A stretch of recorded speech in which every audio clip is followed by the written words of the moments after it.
Salut à tous, bienvenue à cette nouvelle séance d'astuces Excel. Dans une précédente vidéo, j'avais fait cas du classement avec Execo.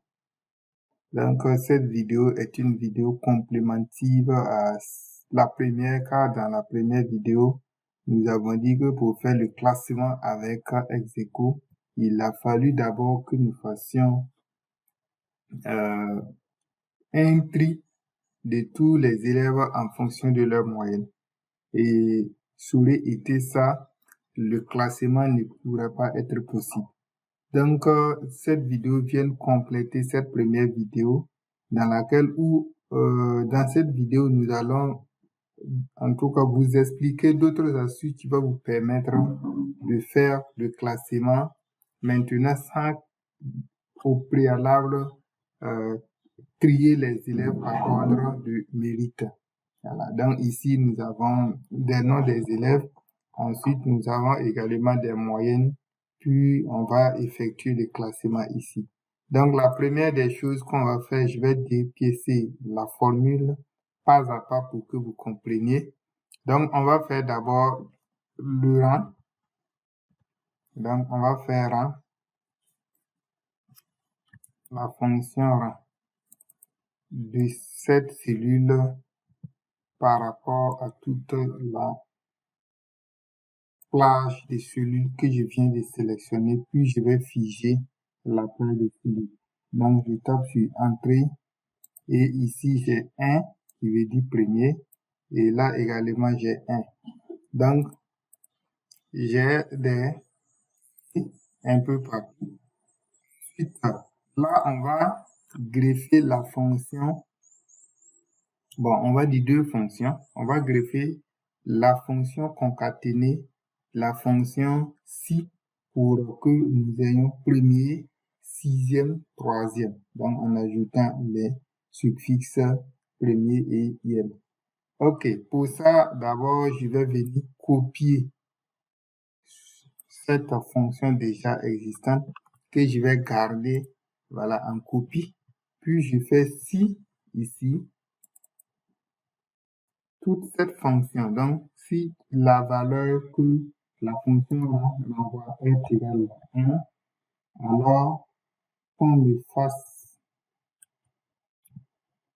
cette valeur de la fonction là et on va prendre i commercial au lieu de concaténer.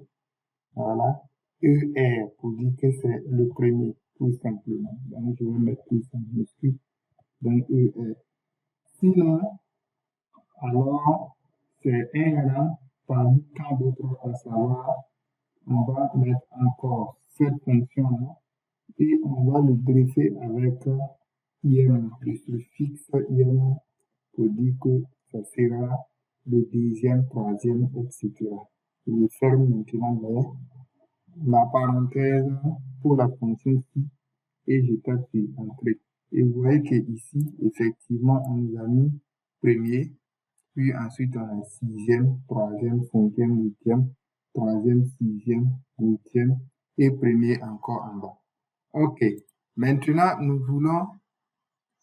nous allons faire de telle sorte que toutes les premiers, que le premier reste premier, mais que le deuxième premier soit premier ex aequo. Donc, c'est ce que nous voulons ajouter. Donc, pour ajouter le suffixe ex maintenant à ce qui est déjà là.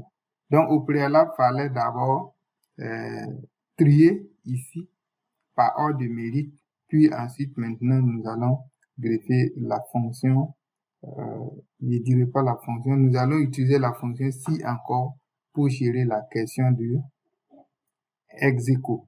Donc, cette fois-ci, on va utiliser la fonction NBC. Donc, je vais vous expliquer comment ça fonctionne. Je prends NBC ici et je vais compter le nombre de fois que ce rang va exister. Donc, le nombre de fois que ce rang va exister. Donc, ça veut dire quoi? Je fais NBC là, 2 points, et je reste toujours là, point virgule, et je le prends. Donc, je fais ça. Et là, je vais mettre le signe $, pour passer. Vous voyez que ici, j'ai 1. Si j'incrémente jusqu'à la fin, vous allez voir que partout où j'ai une fois la valeur, donc ici j'ai une fois la valeur, là j'ai une fois la valeur, là j'ai une fois la valeur. Mais à partir de là, on me dit qu'on retrouve encore 2 fois. Donc il y a troisième ici et il y a troisième ici. Donc on va me renvoyer 2 pour dire que la valeur dont je cherchais là a été retrouvée 2 fois dans ma plage de données. Donc c'est cette propriété ou bien c'est cet avantage-là que nous allons utiliser dans notre fonction. Nous allons lui dire tout simplement que si il trouve que la valeur est 1, il garde toujours premier. Maintenant, s'il trouve qu'il y a 2 fois le même chiffre, alors qu'il ajoute x pour dire que c'est un ex aequo. Pour cela, je ne vais pas reprendre cette formule, je vais juste la copier et je vais vous expliquer tout ça en application. Je viens ici, je mets carrément entre l'égalité et le premier si, je vais mettre encore un nouveau si. Et cette fois-ci, je vais coller la fonction NBC que je viens de créer. Et là, je vais prendre supérieur à 1. Voilà. Donc, si NBC est supérieur à 1, point virgule, vous voyez, donc, je garde toujours celui qui est là, que je vais copier et garder en mémoire également. Donc, je prends tout ça. Donc, je fais tout ce qui est là, concaténer. Encore, donc, on va le greffer avec X, tout simplement, pour dire que si il fait ce calcul-là et qu'il trouve que tout l'ensemble à un certain moment est supérieur à 1, alors qu'il prenne la valeur qu'on a déjà créée ici, plus le x pour dire que c'est un ex aequo. Sinon, voilà, donc qu'il nous affiche la valeur sans ex aequo qu'il avait déjà calculé. Donc je tombe sur entrée. Donc, je dis que ma formule contient une erreur.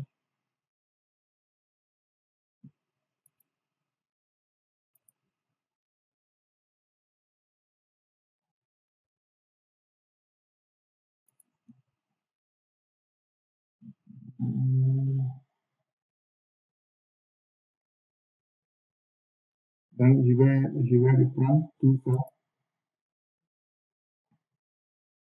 Je fais là, si, ok, ça aussi c'est possible. Je fais là, si NBC,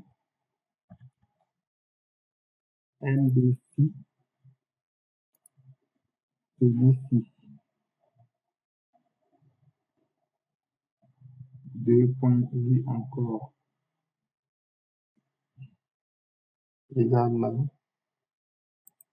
ça, et là je vais placer. Je fais ma parenthèse ici, je fais supérieur à 1, supérieur à 1, au lieu de inférieur, supérieur à 1, point virgule. Donc, ça fait tout ça que je dois greffer à X. Sinon, je renvoie la première valeur. Voilà, attendez. Ok, on va voir. Ah, là, il y a quelque chose qui manque. Point virgule. Je dois ajouter ça encore. Ok. Donc, c'est bon. Le premier est là. Et j'incrémente jusqu'au dernier. Et là, vous avez bien vu que j'ai troisième ex aequo, sixième ex aequo, huitième ex aequo et premier ex aequo. donc en fonction de leur position. Et si on change par là, si je mets au lieu de 6, non, je vais mettre ici, au lieu de 8, je vais mettre 7. Vous allez voir que l'ex-aequo va disparaître totalement directement parce que l'autre passe à 4e et l'autre est 3e. Voilà. Donc c'est comme ça. Si je mets 10 ici, donc lui il passe à premier et là il passe à 2e. Donc sans souci. Voilà. Donc c'est bon. Donc en fonction, maintenant en fonction de la valeur là, voilà, l'ex-aequo peut varier. Et on peut avoir l'ex-aequo un peu partout. On peut l'avoir un peu partout. Je vais avoir 5e ici. Le 5e, il a 4 là. Si je mets 4 ici, vous allez voir que j'ai 7e ex-aequo, et puis 7e ex-aequo encore 3 fois. Voilà. Donc, c'est vraiment très simple de gérer cette situation. Et il y a beaucoup de questions par rapport à ça. C'est pourquoi j'ai repris cette vidéo avec ce nouveau astuce qui nous permet vraiment de faire des merveilles par rapport à la première où il fallait faire beaucoup de boulot avant d'arriver. Voilà. Donc, si vous avez toujours des questions, n'hésitez pas à me poser ces questions-là.